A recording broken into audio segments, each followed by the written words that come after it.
Hello everybody and welcome back to HoundClan. It is year 6 and it's time for these poor cats to find their new home. It's been a while, so if you need a refresher on the cats and who they're related to, I'll link year 1 of HoundClan and the family tree with everyone in the description down below. It's going to be a long journey filled with lots of chaos and drama that I wasn't prepared for at all. But before we get into all of that, we have an animatic for something that happened right at the beginning of the year. Nothing too crazy, but important stuff nonetheless, so let's get started. It's the first gathering of the year, and HoundClan shows up late. As First Star climbs to her spot, a smug Jagged Star comments on how all of HoundClan seems to have shown up for this one. Ginger Star says nothing to this, but Peach Star asks if everything is okay. First Star thanks Peach Star for her concern, but declares that things are not okay. The other clans already know about the fire that burned their forests, but what they don't know is that the fire was not an accident. First Star turns her gaze to Jagged Star, declaring that she knows he caused the fires. The other clan cats at the gathering mutter in shock, while the HoundClan cats stare at Jagged Star, their expressions scattered between anger and sadness. Jagged Star scoffs, saying that such an accusation is incredibly cruel, especially when First Star has no proof. Plumeria stands up, declaring that not only did HoundClan get a prophecy warning them about the fire, but that she herself personally witnessed Jagged Star do it. She saw him drop the stick he used to light the fire and run away towards the beaches. For a moment, Jagged Star's smug facade breaks. Only the most observant cats are able to spot it before he quickly waves his paw, claiming that they're lying. One witness in the clan accusing him is proof of nothing. Surely the other clans can see that HoundClan is attacking him for no reason. Ginger Star, old enough to remember Hush Star's cruel reign as well as Misclan abandoning them in his clan's time of need, narrows his eyes at both leaders suspiciously. Peach Star, however, exchanges glances with her deputy. They both caught the lapse in Jagged Star's facade and don't believe him for a second. First Star declares that it doesn't matter what any of the clans think of them anymore, because their forest is gone, their home is destroyed, there's nothing left. She reveals that the reason her entire clan is at the gathering is because they're leaving their territory and never coming back. With the help of a guide sent by StarClan, they will find a new home. Suddenly, a MistClan cat rushes forward. It's Fogfoot, one of the clan's mediators.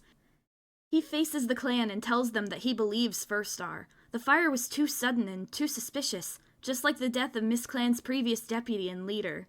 He says that he's tired of living in a clan run by a tyrant, where he fears that one wrong paw step will lead to death. He meets First Star's eye and pleads for her to let him join HoundClan and leave with them. First Star meets his gaze and feels a kindred spirit. The fear in his eyes, the way he glanced back at his clanmates, it reminded her far too much of when she first joined HoundClan. She knows she could never turn him, or anyone else, away. She raises her voice over the muttering cats, declaring that Fogfoot is welcome to HoundClan, as are any other cats who wish to follow them to their new home, but this is their final chance. Fogfoot turns his gaze towards two cats, his apprentice Cindercreek and his father Poolback. He begs them to come with him. Cindercreek can feel the furious stare of Jagged Star on her pelt, and it almost makes her hesitate, but she forces herself past that fear and rushes forward, joining her mentor's side, declaring that she's coming too. Pullback hesitates longer, suddenly feeling his age. He looks between Fogfoot and the deputy, Darkpelt, his only two living children. To stay with one is to abandon the other. His heart aches, but he knows what he has to do. He moves forward, joining Fogfoot and Cindercreek, and declares that he will join HoundClan as well. He refuses to stay in a clan ruled by violence any longer. He looks up towards Darkpelt, still holding out hope that maybe his daughter will come with them. For a moment, Darkpelt's expression is a mixture of heartbreak and betrayal, but it's quickly buried underneath rage as she digs her claws into the dirt and turns away, disowning her father and brother without a word. Then, the silent tension is broken as Cleafer of Root Clan bounces forward and declares that he would like to join HoundClan too. Ginger Star, shocked, demands to know why one of his healers is leaving. Cleafer states that it's not really anyone's business. He simply sees a brighter future for himself in HoundClan. He sits next to Plumeria, who smiles at her dear friend, happy that they'll get to raise their kits together. When it's clear that no other cats are joining HoundClan, First Star turns her intense gaze towards the other leaders.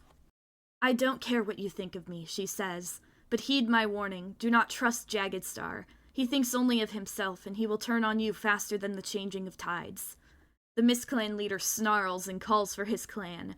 Pullback, Fogfoot, and Cindercreek watch their old clan leave and try to ignore the ache in their heart at the fact that nobody stopped to bid them farewell. Root Clan leaves right after, with no cats offering farewell to Cleaver either, though he doesn't seem particularly bothered by that. Dash Nudge and Flower Patch share a fond farewell, marveling at how far they've come since the harsh reign of Hush Star. Pheasant ruffles Lavender Shade and Lotus Paw's fur, saying goodbye to his HoundClan kin, and cheekily tells them to cause just the right amount of trouble wherever they end up. And finally, Archie bids a farewell to her kits, Stotebranch and Sapling Crest. She tells them to be safe and that they will meet again one day. She's sure of it. With their prophesized guide, Kestrel, beside them, First Star and her deputy Sapling Crest begin to lead their clan away from the gathering and towards their new home. With the animatic out of the way, I can now finally say that HoundClan has moved! It took them 9 months of travel to reach their new home, so they've been settled for about 3 moons. I rolled for which map their new home should be, and they officially settled at the shipwreck in the new territory. So they technically live on the beach now. It's a little ironic for a lot of them, considering Miss Clan was the one that caused them so much grief. But I think a lot of the cats also feel safer being away from the trees and having sources of water so close by after all the fires. They're still getting used to their new home and the new clans around them because yes, there are new clans to introduce, but we'll talk about them later. For now, we have to start with the saddest part of these videos, and that is the new cats in StarClan. First up was Dragonpaw, who died at only 9 moons old, and I'm devastated about this one. I loved his name, and he was such a sweetheart. He really had a great future ahead of him. The journey was tough on all the cats, including him, but he never lost his smile. He was clever from a young age and very cheerful. He loved looking up at the sky and at the clouds with his mom Plumeria and seeing what shapes they could find. He also looked up to Sleep Jumble a lot, and she was his favorite babysitter. He wanted to be a warrior as great as her. Despite his happy face, he did seem to hide a lot of his feelings. At his apprentice ceremony, he was looking up at the sky and wishing his bio parents, Goldenstripe and Acacia, could be there. And on his first patrol with his mentor, Lavender Shade, he failed to move and burst into tears and ran away, feeling like he'd never be ready to be a warrior. And when Lavender Shade couldn't figure out how to respond, it just made him feel worse. He tried to do too much at once and had to ask Foggy Breeze for help, but eventually he found a rhythm in his training. Unfortunately, that is when the rogue attack happened and Dragonpaw was killed. In StarClan, he unfortunately still seems to be holding back his feelings behind that smile. But he is truly devastated, not only about his own death, but also by all the tragedy that happened after. Lavender Shade was killed on the same patrol as his apprentice at only 20 moons old. They were working really hard at the beginning of this year, helping carry the kits through rough terrain and doing their best to find prey during the journey. It's no surprise that they were chosen to be a mentor with how well they were doing. But I think Lavender Shade's insecurities got the best of him, especially after that disaster of a first patrol. He was so embarrassed and ashamed that when Dragonpaw became even more inconsolable, he just ran away. He genuinely tried to do better after that, but luck wasn't on their side. Burrows were empty, and the summer heat just made him even more miserable. But he was genuinely super proud when Dragonpaw caught his first mouse, and was so excited for the future. During the rogue attack, he was caught off guard, and while I think he tried to protect Dragonpaw, the rogues were far too coordinated and expected something like that. In StarClan, he seems to be alright. He's been admiring StarClan territory and is happy to be reunited with his family. He's also been doing his best to continue Dragonpaw's training in StarClan. He knows how much becoming a warrior meant to the kid and wants to try and be a better mentor for him. Beyond that, he is still watching over his clan and breathed a huge sigh of relief when they made it to their new home. But with all the things going on, some things that only StarClan is aware of, he's very worried about the clan and how they'll handle things waiting for them in the future. The last cat that the rogues managed to take out was the 17-moon-old Sandy Mask. She became a warrior on the first moon of the year and was honored for her hard work. She was doing pretty good. She caught a lot of prey, fought off a fox, and spent a lot of time with her grandpa, Daisy Spike, and was always down to do some mock battles with the apprentices, which they loved. Despite this, she tended to get stuck in her own head a lot. She took a lot of long walks deep in thought and tended to zone out even around other cats. Part of this seemed to be because of a vision that StarClan sent to her that took her some time to understand. She was figuring out what to do next with her vision, but never got a chance to act on what she saw because of the rogue attack. She fought with all her might, hoping that someone would survive the slaughter, and someone did, much to her relief. But she's still heartbroken at the 3 deaths and how they affected the clan. She's been doing her best to cope and has spent a lot of time exploring StarClan and taking it all in. She hasn't forgotten her vision, though, and ended the year feeling disappointed and angry at a certain cat and clan, the one who I think her vision might have been about. The 15-moon-old Gentleheart is up next, and I'm absolutely devastated by this. He was such a sweet cat. I wish he could have stuck around longer. He was doing his best even though the year was tough and he sometimes needed time alone to cry. He caught a lot of prey and even flushed a rabbit out of a burrow. He was honored for his insight at his warrior ceremony and perfected his sign language around the same time. He also had quite a few hobbies, including drawing pictures in the sand and meditating while sunbathing. He had lots of friends and was particularly close with Lavender Shade and Sproutbeak. He also was absolutely smitten for Spotted Stripe and was so happy when they became mates. The future really looked bright. Unfortunately, he and 5 other cats were killed by badgers that invaded camp just a few moons before they would have made it to their new home. He is quite shaken and still getting used to StarClan and has been wishing he could speak to old friends. As of the end of the year, he's been comforting the other StarClan cats, reuniting with his family, and had a few visions of the future that are worrisome. He knows the clan is strong, and he's certain that they can deal with the challenges of the future, but that won't stop him from worrying. The 31-moon-old Zinnia Flip was another cat taken out by the badgers, and he's struggling a bit. He did his best to stay cheerful and liked to play pranks, such as spreading fake, harmless rumors and watching the chaos unfold.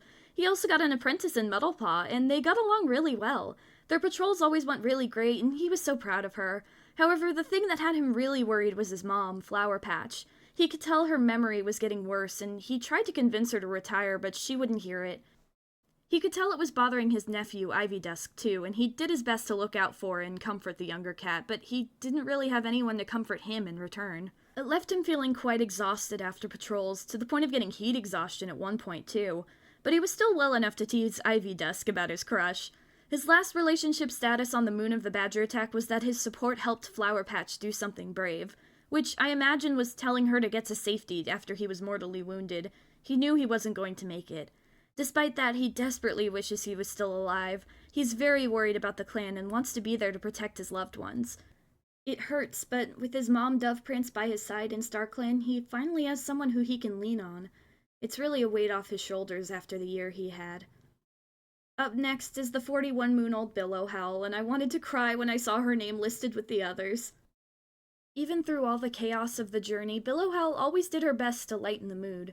She tossed around moss balls, got the zoomies, and loved telling very, very tall tales to the apprentices, too.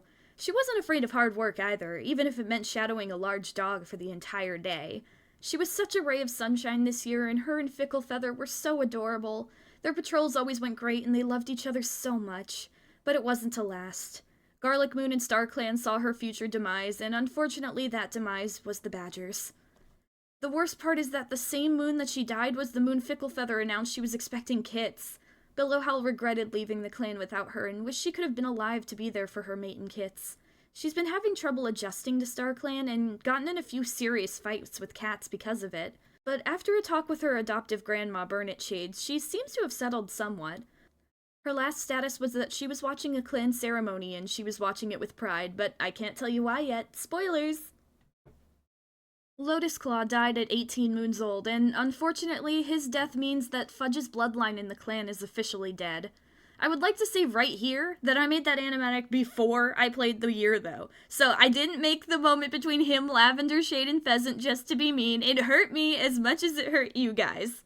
But back to Lotus Claw. He was honored for his courage at his warrior ceremony and dove right into patrols after that. He was hardworking, but had trouble connecting with cats outside of his mentor and family. Part of that could be that Cliff Dazzle in the Dark Forest was whispering in his ear, which was extremely worrying, but I think another major part was Lavender Shade's death. They were thick as thieves, the only family they had left, and Lotus Claw wasn't sure how to go on without him. Perhaps that was why First Star made him Aspen Paw's mentor. That way he had something to focus on. It seemed to work, because he cheered up a lot. He was doing tongue twisters with the kits, laughing gleefully, and was a very good mentor. He trained Aspen Paw very well and looked out for her like a big brother, though that didn't stop him from whining about having to go on dawn patrols. Lotus Paw was very shaken by his death and was saddened he couldn't finish training Aspen Paw, but he seemed to accept his fate pretty quickly, especially since his entire family was already in StarClan. He was one of the cats Billow Howl argued with, and while it hurt to have his mentor snap at him like that, he knows why she's upset. As of the end of the year, he was looking to visit Flower Patch in a dream soon, and I'm wondering if he wants to warn her about Cliff Dazzle in the Dark Forest, or if it's about something else that happened this year, but we'll get to that later. Up next is the 16-moon-old Sleek Jumble, who became a warrior right at the beginning of the year and was honored for their consideration. She helped carry the kits during the journey and was begged multiple times by multiple kits to teach them battle moves, which I imagine she did while babysitting them. It was a good way to wear them down. She was especially close with Dragonpaw, who really looked up to her. They'd watch the clouds together, and while she was hoping to mentor him and is still a little bitter about not being picked, which is possibly why she seemed annoyed by everything that same moon, it also didn't help that they got attacked by a horde of rats either, but she seemed to mellow out, especially after a patrol of telling ghost stories with First Star and her sister. She loved spending time with her family and was the first to volunteer to guard camp, and did apprentice duties to help lighten the load around camp as well. She also had a funny patrol where she was fighting a dog and got yelled at and swiped by a kitty pet who seemed to be able to speak dog? Nobody believed her story back at camp except for First Star, who had run into that same kitty pet earlier. After her death, she was overwhelmed by meeting so many starry cats, which is not surprising, especially since out of all the cats who died this year, she's the only one who didn't have any family waiting for her. StarClan is basically full of strangers to her other than the cats who died this year, but she's doing her best to adjust. She's still as happy as ever, however she can't help but worry. They made it to their new home, yeah, but what now? She wishes more than anything that she could be down there to help, but right now all she can do is watch over her clan, her family, and hope for the best. Even though she knows that some cats are destined to join StarClan far, far sooner than she'd like. The 18-moon-old Apple Chest is the final cat killed by the Badgers. She became a warrior on the first moon of the year and was honored for her tenderness, and cast a look around the crowd during the ceremony, wishing Comfrey Fluff, their original mentor, could be there to see them now. This year has been tough on her. Her first patrol of the year was her and the rest of the patrol stumbling upon an abandoned kit that, despite their best efforts, passed away soon after being found. Applechest didn't take it well and worried that it was a sign from StarClan about the dangers to come on their journey. She had a lot of nightmares this year and struggled to deal with the ache in her heart at everything lost. She did her best to help her clan and was an excellent hunter, even coming up with plans to capture ground squirrels. She was also visited by Sporefrost in her dreams, and I wonder what exactly she was told and if it contributed to her workaholic attitude. Unfortunately, she was so busy that she didn't find a lot of time to spend with the people around her, including her brother Laurelflood and her crush, Sproutbeak. Her crush, it seems, was reciprocated, but the Badger attack happened before either of them could truly confess. In StarClan, she has been extremely watchful over HoundClan, and I wonder if that has to do with what Sporefrost told her. She's been looking after the new kits and had a status that she knows Pullback's secret and wants to tell some cat. But I think it was about Pullback's crush because she was thinking of a message to send to the cat that he likes. I suppose she doesn't want other cats to make the same mistake she did and run out of time to tell a cat that you love them. As such, you can imagine that she's been watching over Laurelflood and Sproutbeak quite a bit, but is uncertain how to feel about what both of them are up to, for reasons that we'll get into later. And unfortunately, the deaths aren't over yet, as our deputy Sapling Crest died at 43 moons, and they were straight up murdered. But I'm getting ahead of myself, let's back up. They came out as non-binary at the beginning of the year, but then they also got their legs stuck in a two-leg trap. It also didn't help that while they were recovering, they were injured helping Laurelflood fight off a horde of rats. They were upset, especially when Kestrel told them that while their leg is no longer mangled, it would always be weaker than the other three. They did their best to stay positive, spending time with their kits, climbing the tallest trees that they could, relaxing in the sun, and exploring the new territories they traveled through excitedly. They were also gifted some orange poppies by Jumble Talon, which looked really beautiful. They were working close with First Star, preparing for the transition of power when they arrived at their new home. Sapling Crest knew First Star wanted to retire and understood why. The old cat had been through a lot in her long life. She deserved to rest. The other cats and clans seemed to know too, and there was always a sense of security when Sapling Crest was around. They would have made a good leader. But then Gentleheart died.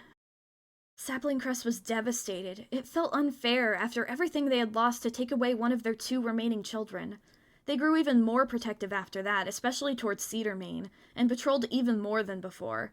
This is when they found suspicious paw prints and tried to follow them, but never found the source, nor did they see the blow that killed them. While technically the game says that this kill was by a rogue, other circumstances in the clan have me believing this was a murder by a specific clanmate. Especially because this was the second time Sapling Crest found suspicious paw prints, and the first time it happened, they smelt of HoundClan scent. It's all too suspicious. Now in StarClan, Sapling Crest is happy to be reunited with their family, but very concerned for the clan, especially with everything they now know and everything going on.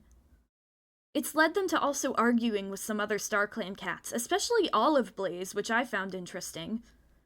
I wonder if perhaps Sapling Crest is trying to investigate the Dark Forest, perhaps trying to learn what those cats are up to, maybe from one of the cats they faced there a few years ago. And our last cat in StarClan is unfortunately the 11-moon-old Aspen Paw, which means that Sporefrost's bloodline is also dead. I'm absolutely devastated by this one. She was such a sweetheart. She loved coming up with stories with her siblings and pouncing on every shred of moss she came across.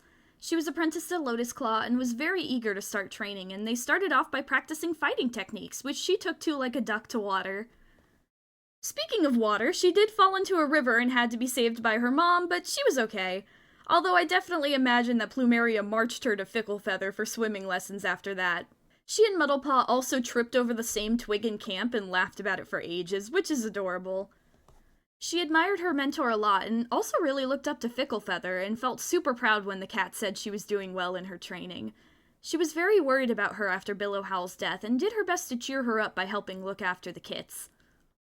Her brother's death hit her hard, and she sort of threw herself into work after that, to the point that Fogfoot worried she was overworking herself. She was pretty exhausted, but was trying to keep a smile on her face, even as things got more stressful and more cats started acting odd, including Laurelflood, who she caught sneaking around at night. She felt very lost and overwhelmed by everything, but she told herself she just had to keep going, just until they got to their new home, and then she could rest. But then she was murdered! Yeah, 2 murders in 1 year so far! She's devastated. I don't think she even really considered that one of her clanmates could do something that awful. She spent a lot of time in StarClan going between grief, confusion, and anger trying to make sense of it. As of the end of the year, she seems to have gathered her thoughts and is determined to warn the living cats about what's happening before anyone else gets hurt. That's all for the cats in StarClan, but we do actually have one new arrival in the Dark Forest. Someone who, while not the murderer themselves, were involved with them. It's Tanglesky, who died at 23 moons and was also murdered. That's right, we had 3 murders this year. Technically in-game, this one wasn't listed as a murder, but the circumstances, again, are just far too suspicious. Tanglesky wasn't doing well at all this year either. Her grief seemed to quickly morph into anger and carelessness. She did the bare minimum of work because she was told to, but spent the rest of her time acting out and not really paying attention. She just seemed very out of it, like nothing really mattered. This behavior seemed to be shared by another cat in the clan, and the two of them quickly became a unit, angry towards the cats that they felt were letting them suffer. Tanglesky was an accomplice in the murder of Sapling Crest and was very happy when her sister got the role. Finally, a cat that could actually do something. She never seemed to notice how much the role burdened Sproutbeak, though. But she was happy, until Aspenpaw was murdered by her same accomplice. To Tanglesky, this was different, and it was too far. Aspenpaw was just an apprentice. She hadn't done anything wrong. But despite this, Tanglesky didn't tell anyone. How could she? To reveal the murder would also reveal her own involvement, and she couldn't do that. So she said nothing, and that was her downfall. The clan found her dead outside of a fox den, which they believed to have been the cause of her death, but it was her accomplice that killed her, taking out the only loose end they had. She now wanders the dark forest, overwhelmed by her thoughts and stewing in betrayal, fear, and rage. I will say that out of all the cats currently in the dark forest, Tanglesky probably has the best chance of redemption, but to redeem herself would require that she confesses to her involvement and faces the consequences of her actions, and that hasn't happened yet. So for now, she wanders the dark forest all alone. But as she does, she swears that she hears paw steps, like someone's watching from the shadows. Now that the dark forest is over, you think we'd move into the clan, right? Wrong, because we have one HoundClan cat who is outside of the clan right now, and it really threw me for a loop when it happened. It's the 26-moon-old Sproutbeak, and the cat next to her is Cirrus, her mate. But let's start at the beginning of the year. Sproutbeak was struggling quite a bit. Everything that happened and the journey itself were very overwhelming. Despite this, she really did want to take care of her clan. She was always being fetched for cats who were looking for her, she worked hard on hunts, offered to stick her head into tunnels to check fox dens, and even had to save Sleek Jumble from choking on a bone. She was constantly exhausted, but she couldn't really vent to many cats, especially not to Tanglesky. Her sister's pessimistic behavior only made her feel worse, and nothing she tried would cheer her sister up. The only rock she had during this time was Applechest, who let her vent and gave her breaks away from all the responsibility, and she made sure to do the same for her. They kept each other sane during the chaos, and were both in love, even though they weren't ready to admit it yet. But Sproutbeak saw a future with Applechest, until the badger attack. Losing Applechest was devastating to her. It felt like she was drowning with no cat to save her, or save her from the weight of expectations. This was only made worse when, after Sapling Crest's death, she was chosen as the next deputy. She knows she could have refused. She's sure First Star would have understood, but she couldn't do it. Now, even more cats were relying on her, and while she was a great deputy, it was just too much. Her only place of peace was solo patrols, where she could scout ahead on the journey. And it was during one of these patrols that she ran into Cirrus, and fell in love hard and fast.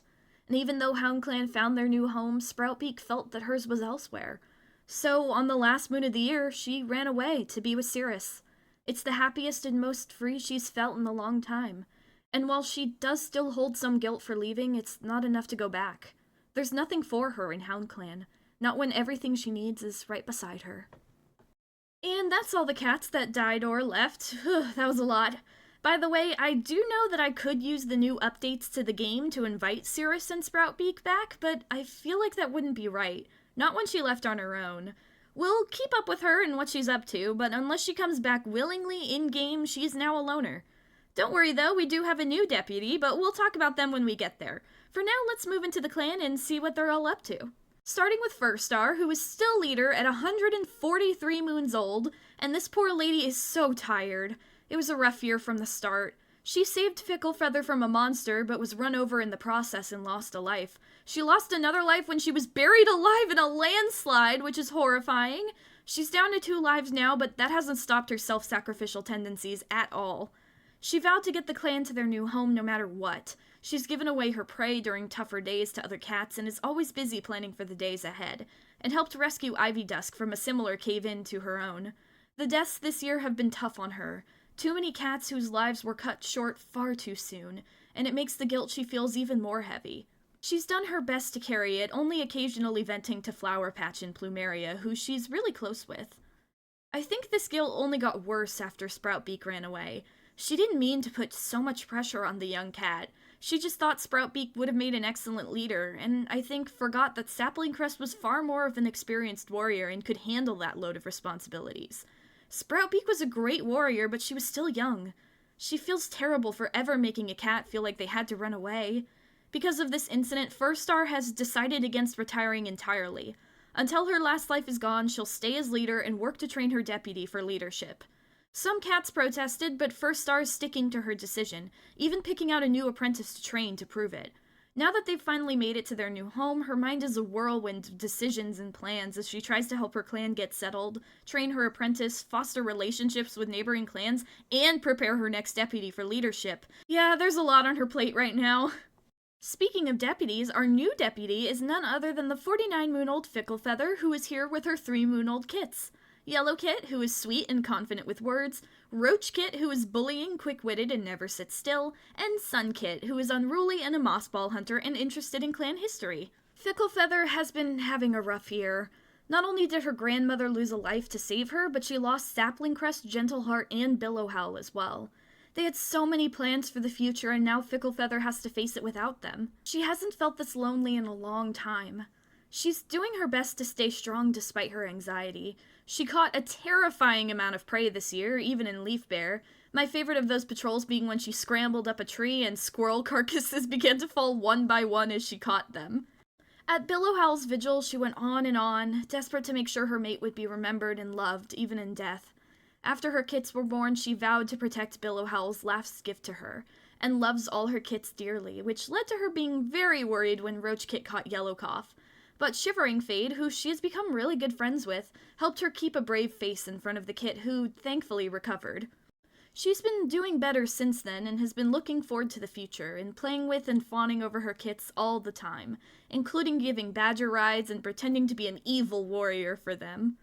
Since moving to the new territory, she's also been offering swimming lessons to anyone who wants to learn, which a lot of cats were happy to take her up on. She was surprised when First Star pulled her aside and asked if she wanted to be the next deputy, but after some thought, she decided to accept the position.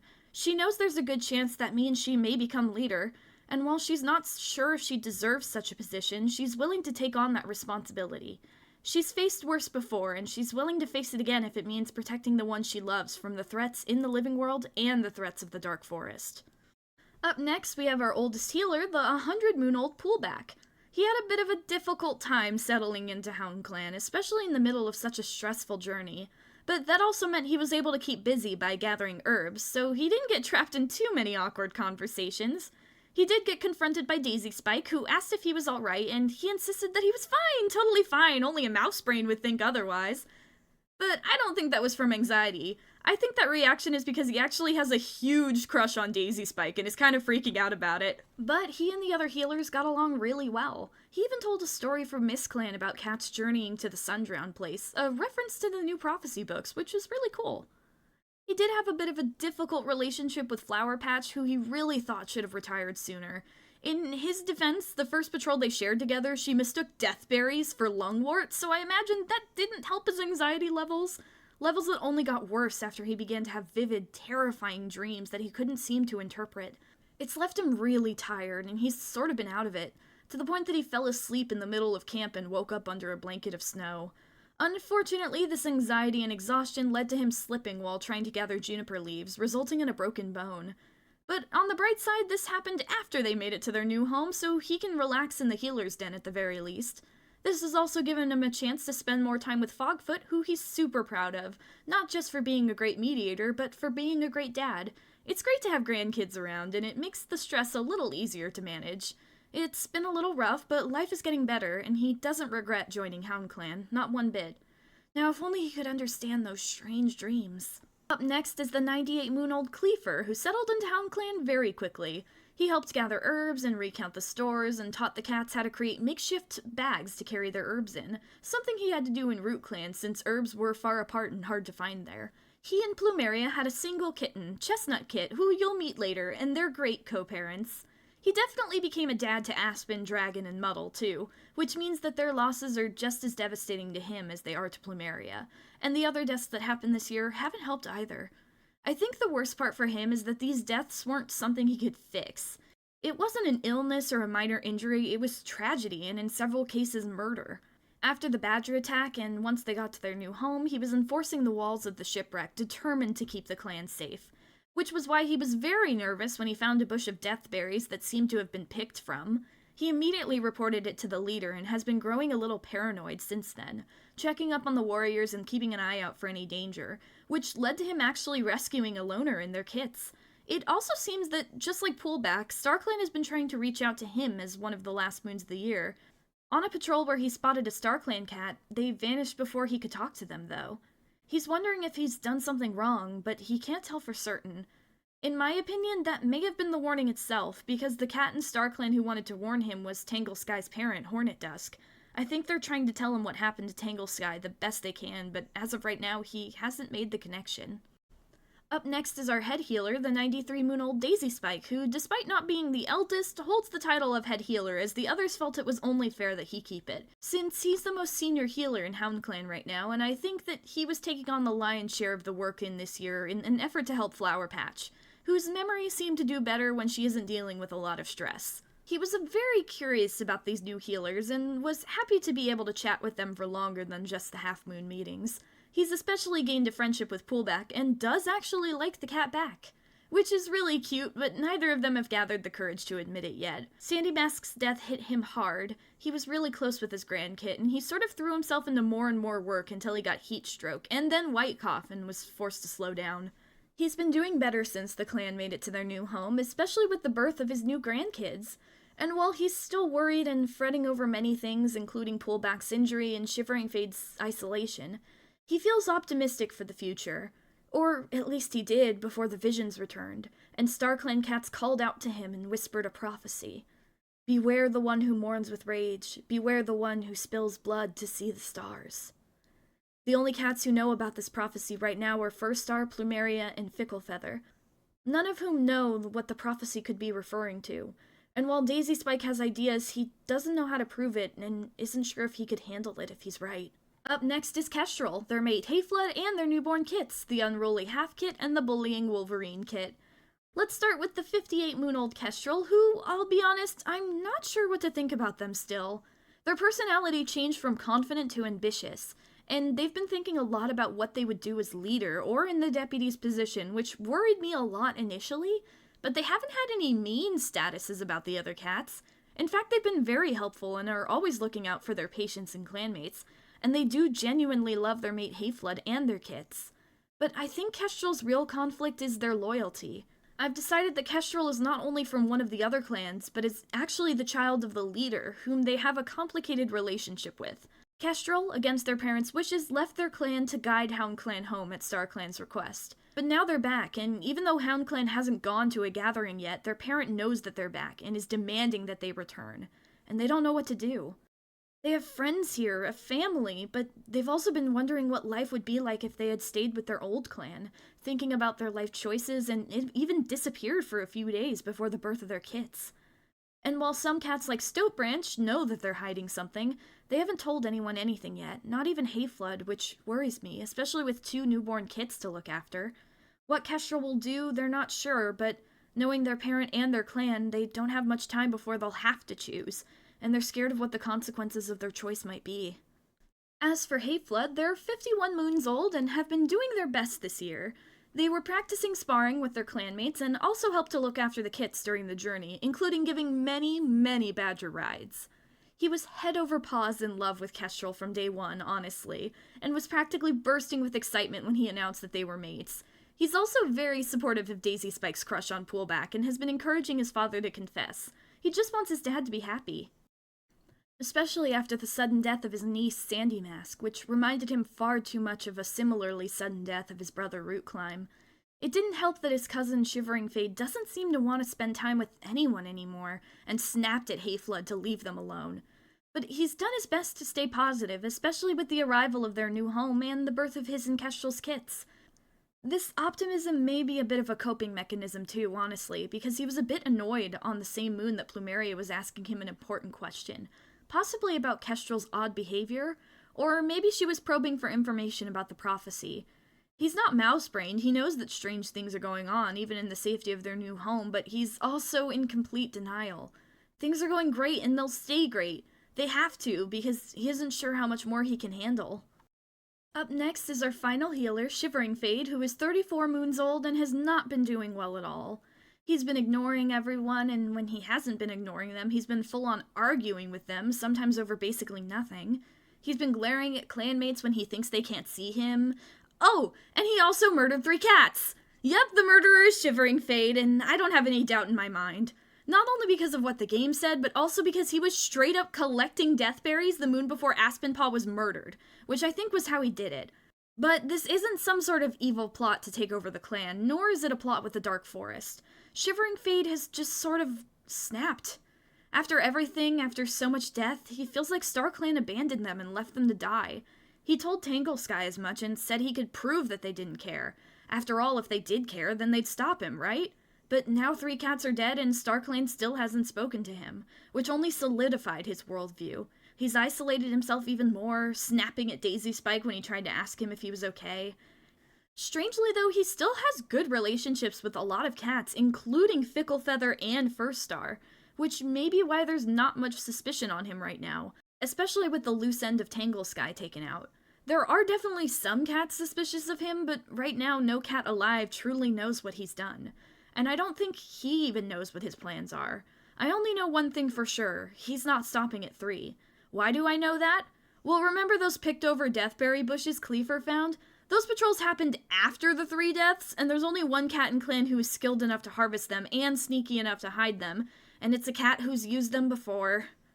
With that terrifying and ominous speed paint out of the way, let's move into our mediators, starting with Fogfoot and his mates, the 39-moon-old Jumble Talon and the 34-moon-old Cherry Silk. That's right, we have another Polly, and they have kits too! Since cat litters can technically have more than one father, I've decided that Shade Kit, who is self-conscious and never sits still, is biologically Cherry Silk's, while Grackle Kit, who is polite and a careful listener, and Bubbling Kit, who is skittish and confident with words, are biologically Fogfoot's. But biology aside, these kits adore their two dads and their moms so much and are absolutely spoiled. And our new Polly are also absolutely smitten with each other. I love them so much. Let's start with Fogfoot, who is now 45 moons old and has settled into HoundClan as if he's always been a part of it. One of his first statuses was that he wanted Ivypaw to stay safe and happy, and that same moon Cedarpaw was thankful for his mediation. He feels overjoyed to be in a clan with a leader that cares and clanmates that don't hate each other, and even happier that his dad and apprentice came with him. He really respects Firstar and loves to chat with her and ask questions. Interestingly, he was getting some advice from Daisy Spike the moon before he and his mates were official, which I think was encouragement to go for it. Safe to say, he very much approves of Daisy Spike and hopes his dad Poolback gets together with him. He brought Jumble Talon her favorite prey after the birth of the kits and is such a den dad for his kiddos. As of the end of the year, however, he's been dividing his time between his mate and kits and his father, who he's very worried about, especially after the broken bone. He's a little frustrated that the healers are being so tight-lipped about what's bothering them, but he's doing his best to trust them in their methods. It's just a bit harder to sit by and let things happen now that his family has grown so much. He couldn't bear it if anything happened to them, and he'll do whatever it takes to keep all of them safe. As for the 39-moon-old Jumble Talon, she was very nervous for the journey to HoundClan's new home. She just kept running through different possibilities of what could go wrong, and the rogue and badger attacks definitely didn't help her anxiety at all. Every morning she would go from cat to cat and smell them and count them, making sure no familiar scents were missing. And when her apprentice accidentally ate deathberries, she was terrified.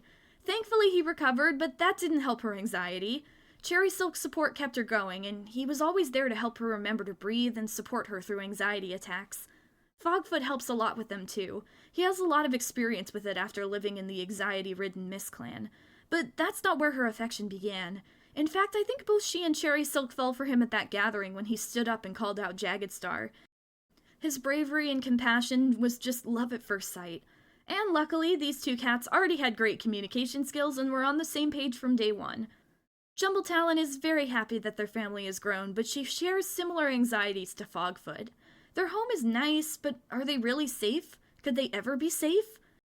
She still has days where her anxiety is overwhelming, but as of the end of the year, she's back on patrols and is already bravely defending the territories from dogs. She may be scared of what the future may bring, but she's a warrior, and she won't let anyone forget that. The last of the Polly is Cherry Silk, who is 34 moons old and is doing a lot better than last year, but still not the best. He's absolutely overjoyed to have two loving mates and such adorable kits, but the death this year has really taken its toll on him. Surprisingly, out of all three of them, he seems to be the helicopter parent, which is funny considering how chaotic he was when he was younger. He's always hovering over the kits, making sure they don't hurt each other, and has been a bit of overprotective towards the apprentices as well, trying to make sure they aren't overworking themselves. Unfortunately, he hasn't really taken this advice himself, as he got sick from pushing himself too far and got his pelt torn up trying to take a fox on by himself. Sometimes his mates have to practically tackle him into their nest to make him rest. He seems to have taken their advice to heart, especially after becoming a dad and getting an apprentice and realizing that he needs to set a good example. He's finally remembered to start eating breakfast and has been far more careful on patrols. And while things have settled somewhat and he's very happy, there are still many things he's worried about. One of those being his old friend Shivering Fade. They used to be so close, but now it seems like the cat is pulling away from everyone, including his own family. He wishes there's something he could do, but he's not sure how to help a cat who doesn't want to be helped. It feels like a question without an answer, and so instead he'd rather focus on things he can do, like living his life with his beautiful family to the fullest. Next up is our final mediator, the 35-moon-old Cinder Creek, who, unlike Fogfoot, has had a lot more trouble settling into life in HoundClan. She feels like she didn't belong in Mist Clan, sure, but she doesn't feel like she belongs here either. Her first status was that she expressed an idea Sandy Mask couldn't agree with, which I imagine was a harsh rule in Mist Clan that HoundClan doesn't have. She was eavesdropping on cats, too insecure to join in conversations, and multiple times wondered if she was even a good mediator or if she was just making things worse. Some cats, including Daisy Spike, have done their best to comfort her, but she feels like they're just saying that to make her feel better. She seems to assume the worst about what people think and actually has dislike for a lot of cats in Clan, even pullback. She's had a few positive interactions, but then will have statuses right after that she's sitting all by herself or that she feels like she's doing everything wrong. Honestly, the poor girl's just a mess of insecurities. She seems to be growing bitter towards Fogfoot, who she feels like hasn't been paying much attention to her lately because of his mate and kits. All in all, while she's not as miserable as she was in Miss Clan, she doesn't seem that much happier in HoundClan. A lot of that seems to stem from her belief that there's no way any of these cats could care about her. I will say that I don't think she's had anything to do with the murders, though, as she and Shivering Fade haven't had a single interaction together. She seems to just be a very insecure cat who's still getting used to life outside of Mist Clan. Hopefully next year she'll be able to come out of her shell and make some friends. Up next, we have a new arrival to the clan, the 85-moon-old Snufkin, who is compassionate and a lore master, and her 1-moon-old kit, Song Kit, who is skittish and interested in clan history, and Dream Kit, who is quiet and a mossball hunter. I love Snufkin's name so much, I literally gasped when Cleaver found them. What an awesome name! She was found by Cleaver just after giving birth, and she is a former kitty pet whose 2 legs left her to fend for herself after she got pregnant. She was relieved to be somewhere safe and seems really sweet so far, but to be fair, she joined on the second to last moon of the year, so there's not much to say as of right now. She's been enjoying the warmth of New Leaf and gets along quite a bit with the other cats in Clan, including Laurel Flood, who is a favorite babysitter of the kits, and shares a similar sense of humor to Snufkin. The kits are also doing amazing. Song Kit, Shade Kit, and Snowy Kit, who you haven't met yet, all took a sunbath together and talked, which is an adorable image, and Dream Kit is already a little troublemaker who tried to sneak out of camp. Both of them were also begging the elders to tell them more stories, which is so cute. All in all, this family is adorable for many reasons, not just the Moomin reference, I promise. And I can't wait to see what they get up to next year.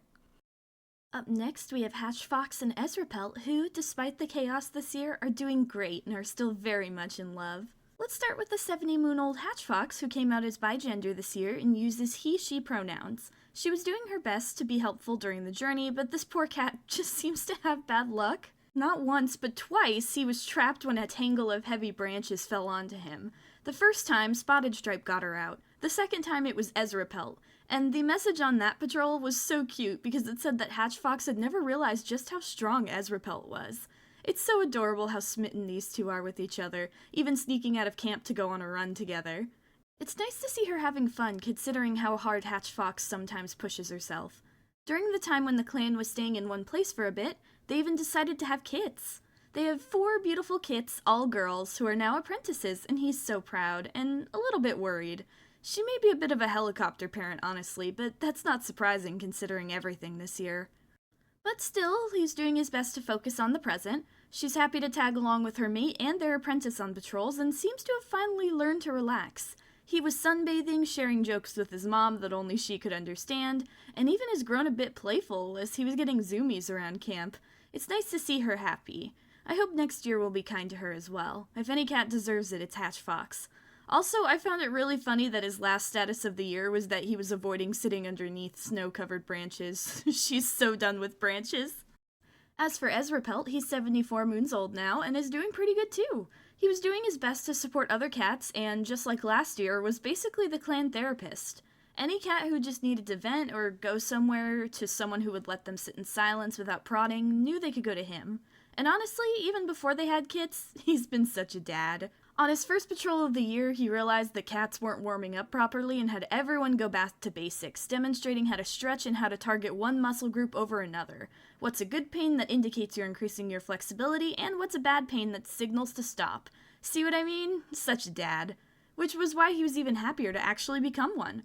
He adores all 4 of his kits and spoils them rotten.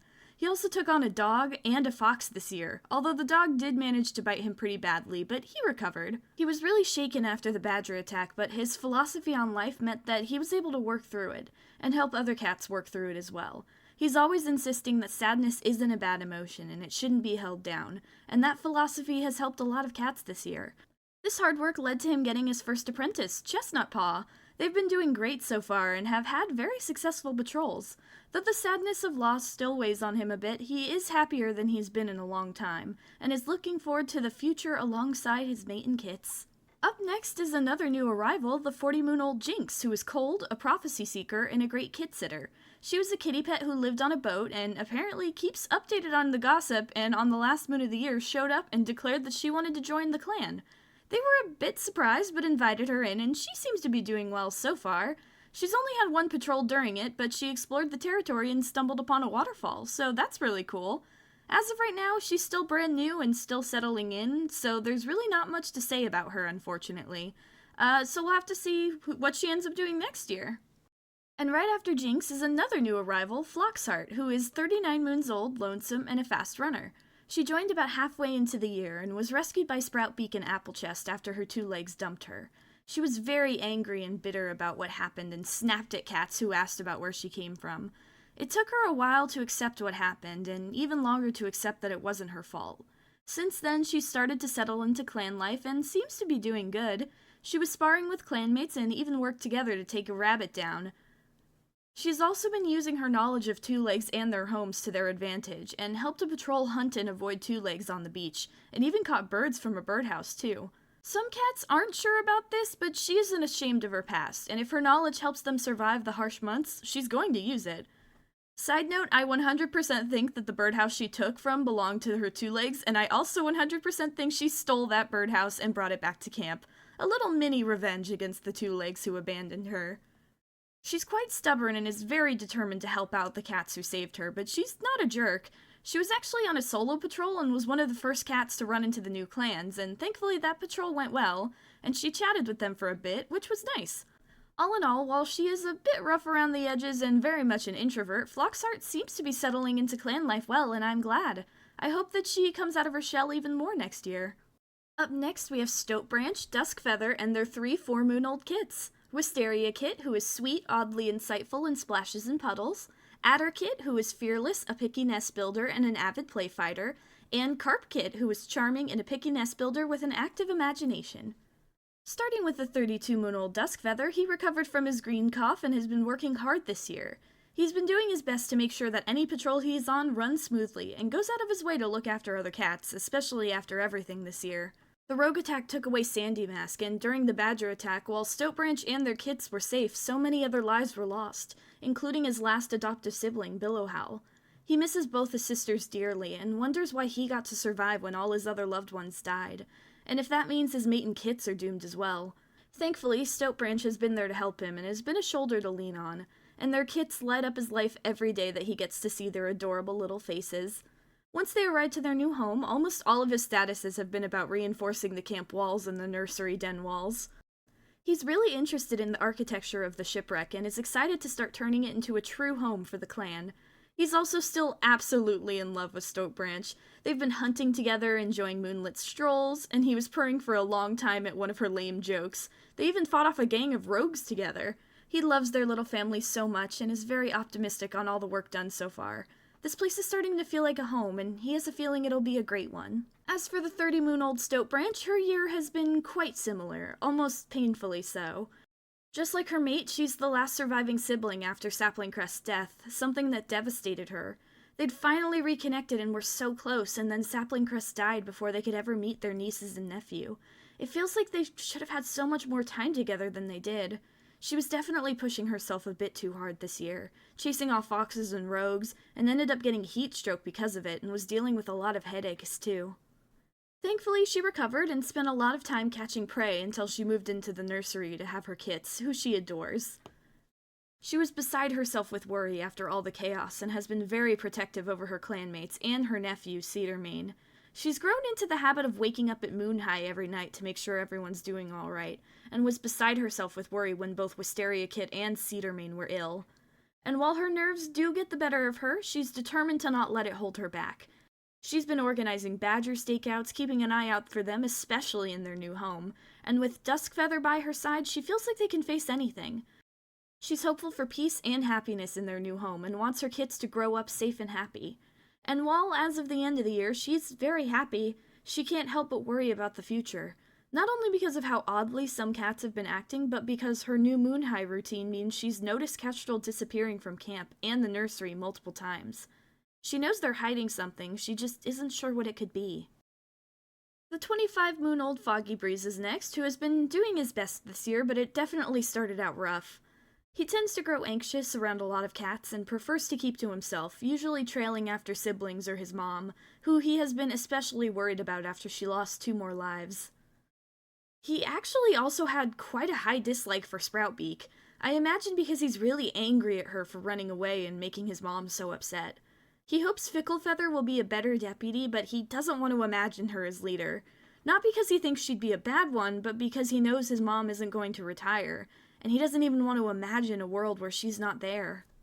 Sometimes his anxiety about everything is just too much to handle, and he has to sneak out of camp or go on solo patrols to try and calm down. Unfortunately, on one of these patrols, he was caught in a landslide and spent hours yowling for help before somebody found him. After this, he was actually chatting with a kitty pet and was wondering if life in a clan was really what he wanted, but he couldn't leave his family behind. After this, he finally seemed to give in and rushed to Ezrapelt, venting all his troubles and worries. His brother-in-law was very understanding, and it helped a lot more than he was expecting it to. He's gained a bit more confidence since then, and even was brave enough to ask some cats to help him with a new battle move. A coordinated kind of tackle intended to shove an enemy warrior off a clanmate, knock them silly, and give you enough time to rescue your injured clanmate.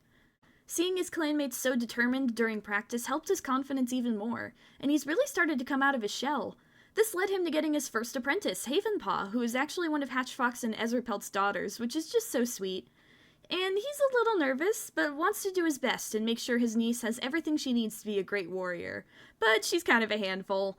It's still really nice to see how much he's grown this year, and I hope we get to see even more of that in the years to come. Up next is the 23-moon-old Laurel Flood, who, unfortunately, hasn't been doing very well.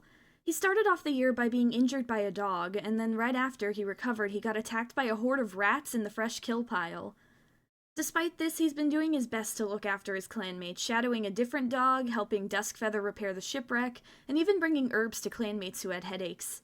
Losing Applechest, his only living sibling, was devastating, and he misses them so much. He lost a lot of his recklessness and has become far more quiet and cautious since her death, but I think there may be another reason for his change in behavior. He actually received a strange omen from cats in StarClan, and since then has become quite standoffish with almost everyone in clan. I think he may have received the same prophecy as Daisy Spike and is trying to figure it out on his own. The only cats who he seems close to right now are Snufkin and Foggy Breeze, but he also definitely has a soft spot for the kits in the clan. Almost everyone else he's suspicious of and keeps an eye on, sneaking out of camp and keeping an eye on everyone who he thinks could be the cat who would spill blood. And while he hasn't narrowed it down to Shivering Fade just yet, they are one of the main cats he's been keeping an eye on, along with Kestrel and Cinder Creek. Hopefully he can figure it out before another tragedy strikes, but only time will tell. Slopetwig is next. He is 22 moons old, loving, and an impressive climber. He was honored for his amity at his warrior ceremony, and while it's been a rough year, he's been doing his best. He was super happy when his mentor, Hayflood, and Kestrel became mates, and even happier to have so many new nieces and nephews to spoil. He's definitely worried about his mom, though, especially now that he knows she's not going to retire. It's a similar worry to Foggy Breeze, and they've both been doing their best to get her to relax when they have the chance. The tragedies of this year have been hard on him, and he was so relieved when they made it to their new home. He's been doing his best to help out where he can, bringing prey to the healers and cleaning up dens on the shipwreck. It hasn't been all hard work, though. He's gotten to have some fun. He got to watch 2 mountain goats fight, got some time to rest in the sunlight, and apparently is great at coming up with jokes. Also, he has a crush on Ivy Dusk, who does like him back, but they haven't made it official just yet. Slopetwig also got his first apprentice this year, one of his beloved nieces, who he is determined to train the best he can. He's been talking with the healers about how best to train her and make sure she doesn't strain herself, and is structuring his lessons the best he can for her. All in all, despite the tragedy, he's doing great and is full of so much love for his clanmates. I'm glad the sweetheart is doing so good. Unfortunately, the next cat is not. Spotted Stripe is 21 moons old, nervous, incredibly clever, and a good mediator. She was a little uncertain if she wanted to be a warrior or not, but after fighting off a fox and surprising a rogue by dropping branches on their head, her confidence returned in full force. They were honored for their efficiency at their warrior ceremony, and their cleverness came in handy almost right away to help free Hatchfox from the fallen branches. She was telling ghost stories on patrol and was just as smitten for Gentleheart as he was for her. She learned sign language quickly and was always signing back and forth with him, and loved to spend her free time with either him or her mom and siblings. Unfortunately, the badger attack took away almost everything from her. She was devastated, and it felt like she was in a daze after that, but she forced herself to keep working hard. She actually stole a stuffed animal from Two Legs, which she took to the nursery. I think she doesn't visit the nursery much, though. It reminds her of something she and Gentleheart had wanted, but now would never get the chance to have. And unfortunately, things got worse. The cold, combined with her overworking herself, led to her getting yellow cough, which then turned into red cough, which is basically a death sentence. There's a very, very low chance that she survives, but she isn't holding out hope. All she can do is lay in her nest, take her medicine, chat with the occasional visitors when she's not too exhausted to speak, and hope she recovers. But every day that she coughs up more and more blood, the more her hope for recovery begins to fade. Up next is the 20-moon-old Cedarmane, who is nervous and a skilled mediator. He graduated late at 14 moons old and was honored for his forethought, but unfortunately he hasn't been doing well at all.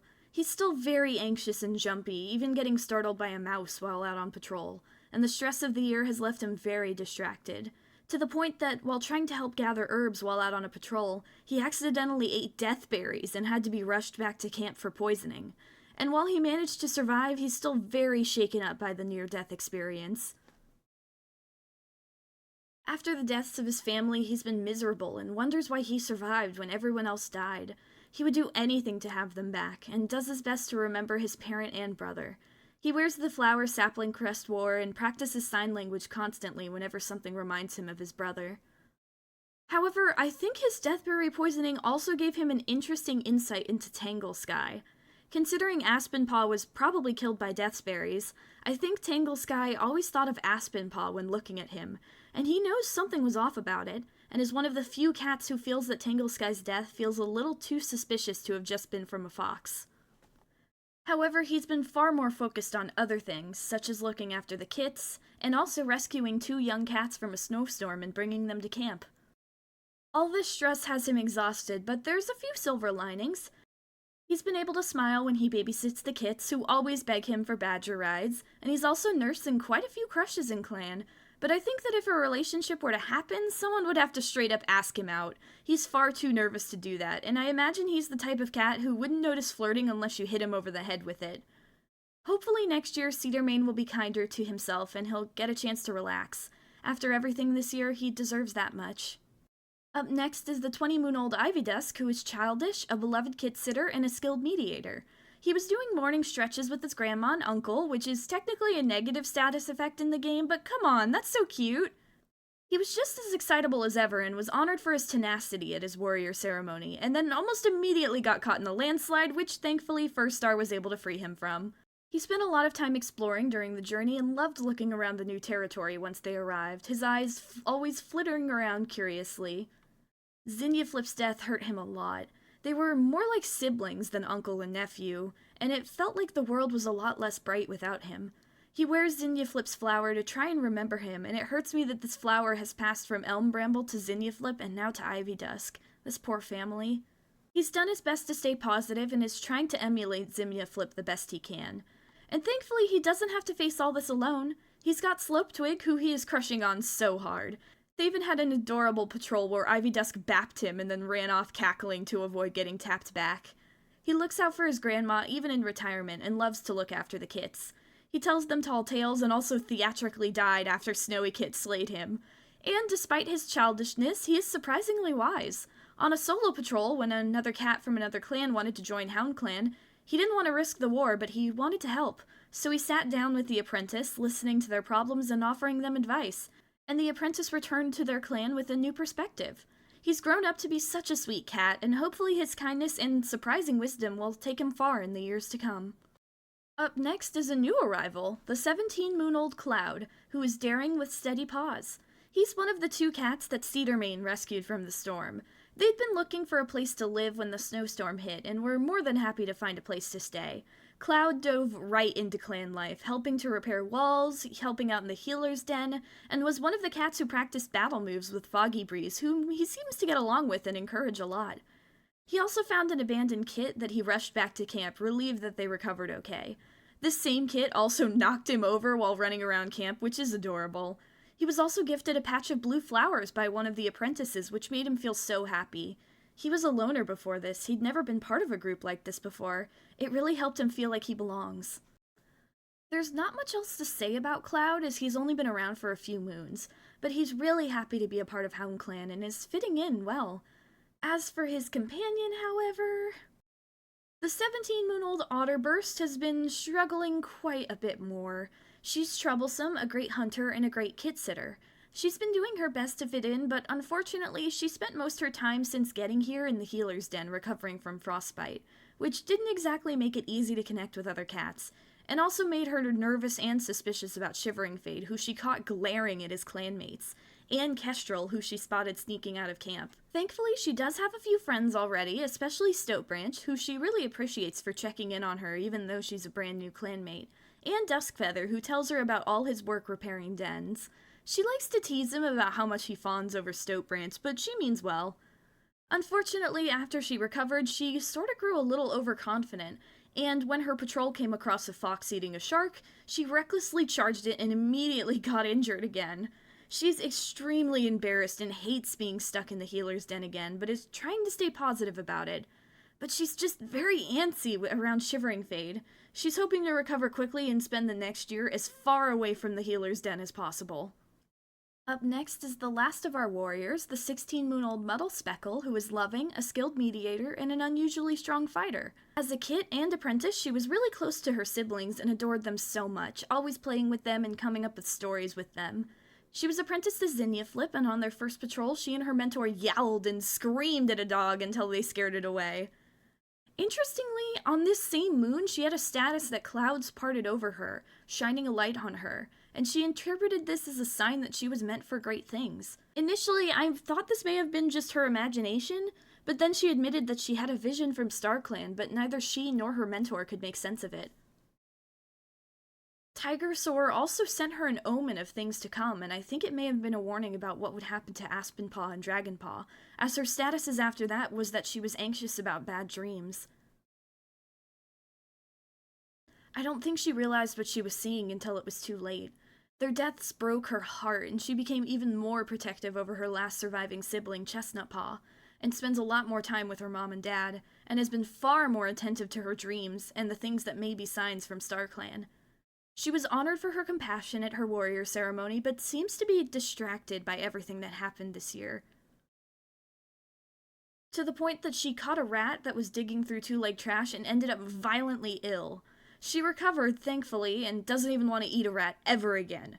She's also developing a crush, specifically on Cedarmane. She hasn't said anything yet, but I think it's very obvious to a lot of people, considering she's the only one that purrs at his lame jokes. And on the last patrol of the year, she had another vision from StarClan, this time a prophecy from Rivergrove that warned her to protect her kin from the place without stars.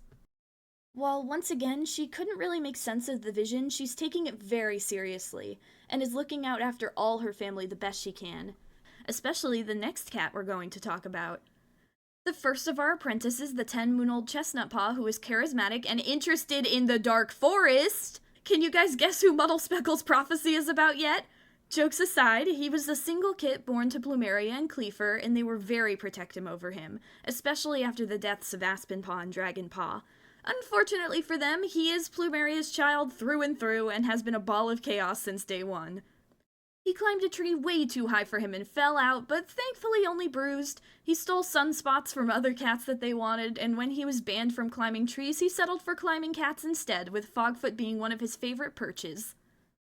He looks up to Muddle Speckle a lot and loves coming up with stories with her and doing tongue twisters. He was apprenticed to Ezrapel, and on his first patrol he flushed a gopher out of a burrow and brought home tons of prey. He also loves training and has a lot of energy for it, and has been praised multiple times for being focused and attentive. But he's still a little prankster, even as an apprentice. He had a status about watching a biscuit plan to hunt a creature that he made up, which is hilarious. However, his attention has been drawn elsewhere. mainly the Dark Forest. He can't exactly control when he goes there. All he knows is that sometimes he goes to sleep and wakes up there. He hasn't told anyone about this, so he doesn't even really know what's happening. But recently he stumbled upon a cat there, a strange, gloomy cat who told him to wake up and go away.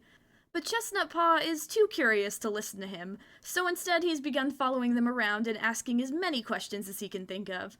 This stranger is still being very standoffish. They haven't even given him their name. But Chestnut Paw is too curious and too stubborn to stop now. He's going to keep trying until he wears them down, no matter how long it takes. Up next, we have the first of Hatchfox and Ezrapelt's kits, the 6-moon-old Abyss Paw, who is 6 moons old, obviously, fierce, and splashes in puddles. She was an adorable kit who always had a big smile whenever First Star was around, and talked all the time about her dads. She loved playing Moss Ball and was also feeling very motivated on the same mood that Chestnut Paw tricked her, which I imagine she's still a little bitter about and wants to one day come up with the best prank HoundClan has ever seen in revenge. She was apprenticed to Cherry Silk and swore to StarClan to do the best for her clan and eagerly volunteered to join on Ficklefeather's swimming lessons. On her first patrol, they headed out to hunt at dusk and caught so much prey that the entire clan came to comment on their success when they returned, which she felt super proud about. She also caught quite a few frogs that nobody wanted to eat, but she did that on purpose because frogs are her favorite food and she knew nobody else would want them, so ha ha.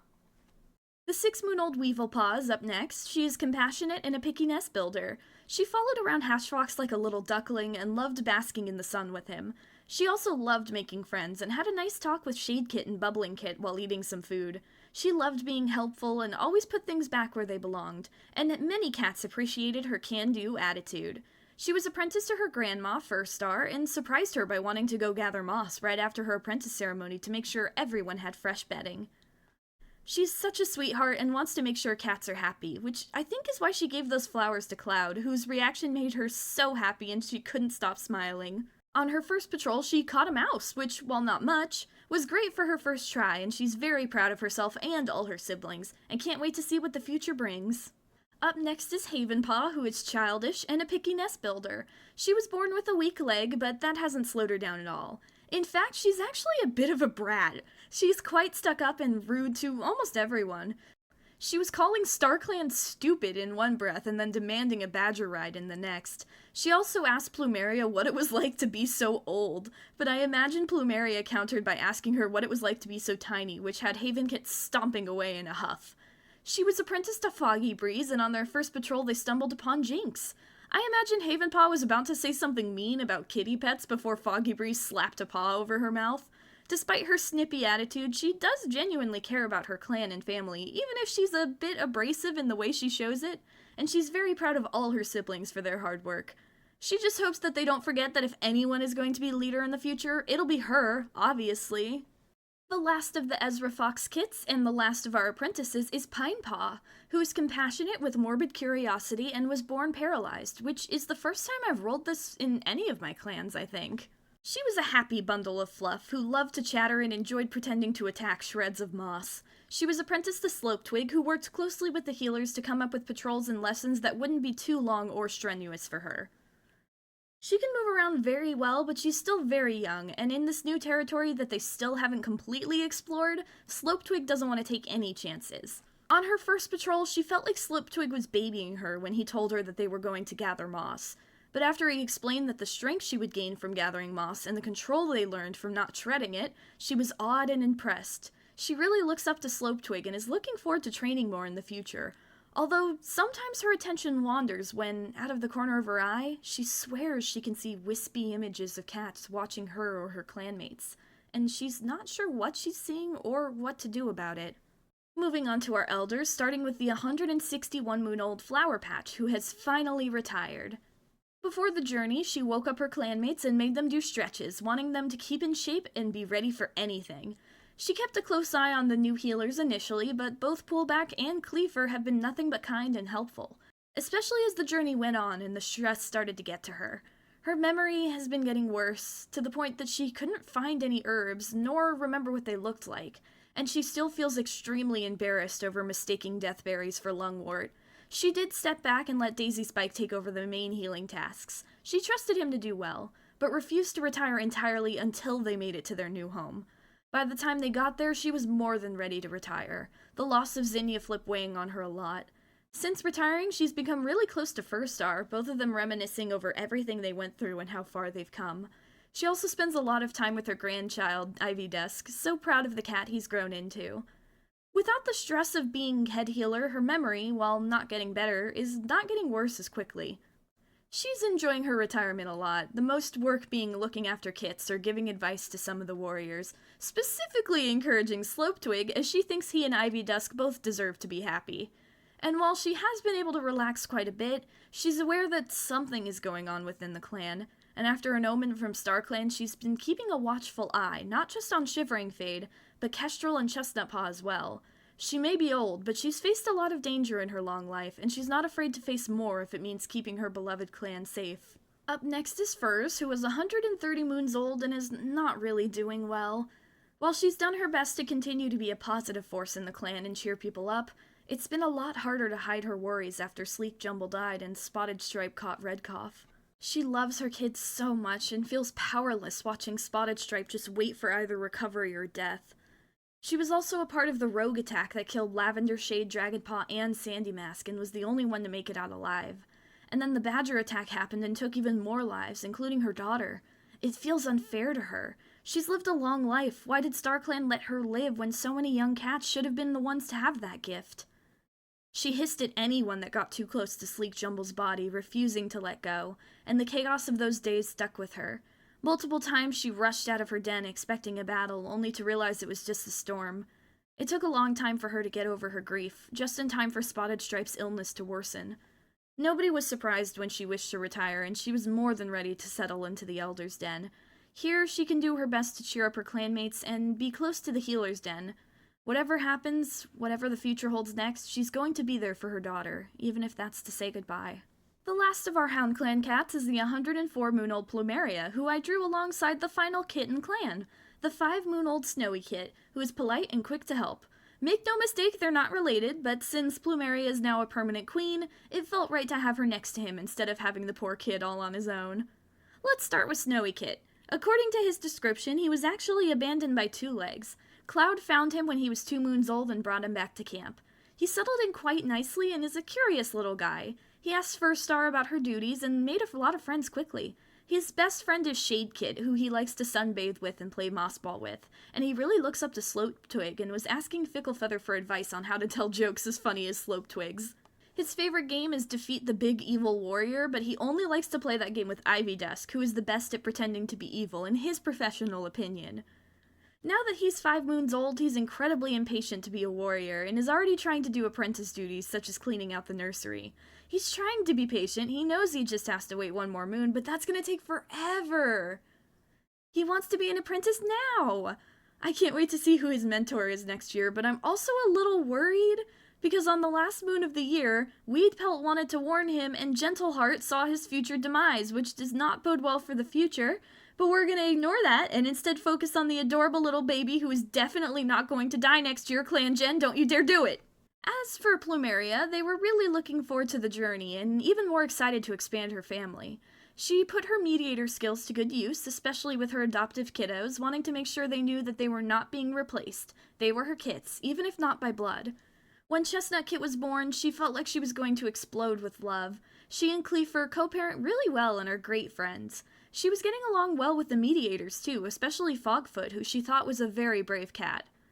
However, the tragedy of this year was a lot for her to handle. She lost 2 of her kits in such a short time and nearly lost Muddlespeckle to carry-on place disease too. It's no surprise her personality changed to lonesome after losing so much so quickly. Despite being younger than normal retiring age, she had a status about thinking about retiring, and I rolled for it, and she did. However, I think it's less of a retirement, and more that she's become sort of what Daisy is in the Warriors books. She's now a permanent nursery queen, helping to look after the kits and give their parents a break. I think that losing 2 of her kits really took a toll on her, and this helps her deal with her grief the best she can. Thankfully, the clan understood this change in position, especially First Star, who she snuggled up with as they mourned their lost kids. She and Sproutbeak also found out they were bringing flowers to the same grave, which was really sweet, and I think out of all the cats, she's the one who understands why Sproutbeak ran away. She gets both sides of the situation and hopes that wherever Sproutbeak is, she's happy. Eventually, the world began to feel less dull, and some of her playfulness returned, especially as she watched the new kits grow up. While the grief will never fade, she's found happiness in the present with her surviving kits and her clanmates. She tells stories to the younger cats all the time, and when her sadness is too much to handle, she knows she can go sit with Fur Star and Flower Patch, who she's become really close to. She knows there's still so much the clan has to do, but she's confident that they'll find their way through whatever challenges await them, no matter what they might be. And that's all the cats in HoundClan this year, but we're not done yet. We haven't even talked about the new clans yet. They all have files in-game that I plan to play year by year alongside HoundClan, but as of right now, I haven't played a moon of them. So while they're technically brand new clans in-game, they actually have been around for a while. So while there's not much to say about most of them just yet, let's still check them out. First we have Grub Clan, who lives in the tunnels on the plains beyond the beach that HoundClan now calls home. They love digging and love the mud, hence the name. Their leader, fittingly, is Mudstar, who is 123 moons old, troublesome, and somewhat clairvoyant with natural intuition. She's currently sitting at 3 lives left and is very amused by all the chaos HoundClan's arrival has caused, but not surprised. I think her clairvoyance allows her to peer into the future, and so she's known they were coming for a long time. Her deputy is the 94-moon-old Hickory Gorse, who is lonesome, has helpful insight, and is a great teacher. He's a little more worried about how this new arrival may stir up the clans, but trusts Mudstar's judgment. And their healer is Smoke Bumble, who is 131 moons old, wise, a good teacher, and a good swimmer. He doesn't really care about HoundClan at all outside of the half-moon meetings as long as they don't bother Grub Clan. He's far too focused on trying to get a Star's damned apprentice so he can finally retire. He's too old for this drama. Oak Clan is next, and as their name implies, they live in a forest of giant oak trees, with dens built both in the branches of the trees and in the hollows of the logs. Their leader is Red Star, who is 48 moons old, lonesome, and clever, with valuable insight. She's a newer leader and still has all 9 lives. She's pretty chill with HoundClan. She doesn't see a reason to not be when they seem to be keeping to themselves. Sunny Speckle is her deputy. She's 97 moons old, responsible, a lore master, and a good climber. She knew about the prophecy that there would be one day 5 clans, she just wasn't expecting it to happen in her lifetime. But as long as HoundClan doesn't start threatening their forest, she's fine with just observing from the treetops. Their healer is the 138-moon-old Burnet Wish, who is responsible with a natural intuition. She's curious about HoundClan, but is happy to leave them be. It's none of Oak Clan's business what they do, as long as they leave the forest alone. However, she can't help but feel like one of their healers seems very familiar. Up next is Ridge Clan, a proud clan who lives high up in the mountains, in territory constantly buffeted by winds and storms. Their leader is Shining Star, who is troublesome, a great kit-sitter, and a formidable fighter with 5 lives left. She isn't sure what to think of these new arrivals, and has ordered her clan to be standoffish, just in case they try anything. But with how busy their clan tends to be, her focus is mostly elsewhere. Her deputy is Batrush, who is 113 moons old, nervous, and a trusted advisor. She's constantly trying to figure out how to feel about HoundClan, but can't help but lean towards the worst-case scenarios about what could happen if HoundClan did attack. But that won't happen, right? Maybe. She isn't sure. Their healer, Cindertail, is 120 moons old, nervous, a good kit-sitter, and a prophecy seeker. Although she is similarly nervous to Batrush, she trusts that StarClan wouldn't lead an entire new clan here for no reason. She's hoping to get a prophecy to help guide her soon. But until then, she's far more focused on taking care of injuries than drama that hasn't even started. The last of these clans is the mysterious Whisper Clan, a nocturnal group of cats whose camp location is unknown by the other clans. The most the clans know is that they seem to disappear when the sun rises. In truth, they actually live in crystal caves deep below the mountains, but its entrances are a closely guarded secret. Their leader is the 114-moon-old Wish Star, who is lonesome, a great storyteller with omen sense, and has only 3 lives left. And if she looks familiar, there's a good reason for that. This is Kestrel's mother, who Kestrel has been sneaking out to meet with. She's furious at her child's refusal to rejoin the clan, even though she's the one that drove them away in the first place. And this anger is quickly being redirected towards HoundClan, who she feels stole Kestrel away from her, and she isn't about to give up without a fight.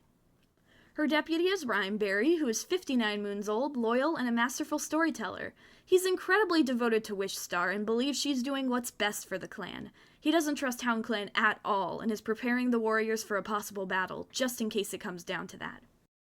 Their healer is the 151-moon-old Snapdragon Steppe, who is calm, a good mediator, and has a connection to StarClan. Not only that, she's Kestrel's old mentor. Of all the cats in Whisper Clan, Snapdragon Steppe is one of the few not furious with HoundClan. Her apprentice did as StarClan wished, and along the way found a place to call home. Is that really so bad? While she doesn't dare say this aloud to their furious leader, she managed to tell Kestrel this herself at one of the secret meetings going on. She can tell the younger cat is still conflicted, but hopes that Kestrel will follow their heart. At the same time, she desperately hopes that StarClan will stop the turmoil before it begins, for such a foolish war will only lead to more pain and bloodshed. And that's all we have for Year 6! A new home with a lot going on. We have some new arrivals, had a lot of loss, mommy issues, some murders, and even a runaway. It's crazy out here, and I don't think I'm ready to stop playing HoundClan just yet, especially with all this new drama. These poor cats just can't get a break, can they?